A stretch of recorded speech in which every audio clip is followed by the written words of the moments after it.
Somebody asked the other day, they said, well, how do you build rapport in a relationship? And I thought, well, that's an interesting question. It's a great question.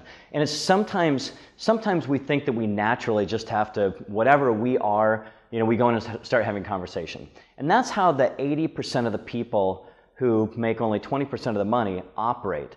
The 20% of the people that make all the money, they go into this a little differently, with a little different intention. And here's how they do it. Often what they'll do is they'll have a conversation with themselves before a phone call or before they see the target in person. And they go, you know what, I'm going to find something about this person that's truly interesting. And to do that, I'm going to be naturally interested. I'm going to ask them great questions to find something about them that I'm truly interested in. Because you know when somebody's selling you something, whether they're really interested in you or whether they're just going through a drill. And like, hey, how was third quarter? I don't know, I really don't, how about those Vikings? Well, I'm not a Viking fan.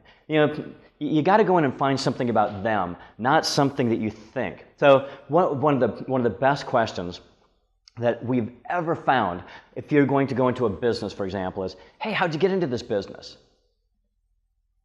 Wow, this opens up a huge conversation and a story about things that they're passionate about, and they've missed their kids' school plays, for their business. They've lost sleep. They think about it all the time. They wake up in the night. It's something that they're deeply passionate about. You just ask them about it. It's the best question we've ever found. Or if you're selling to a person, you might ask, well, how'd you end up in Minnesota?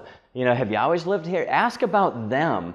Everybody's got this story, and by you allowing them to tell their story, they're getting excited, and they're going to like you more because of it. So it's not you doing all the talking, it's asking the questions, allowing them to talk, makes them feel good, and then it associates with you. And it's the way to go, and it works wonderfully. It's the best way I've ever found to build rapport.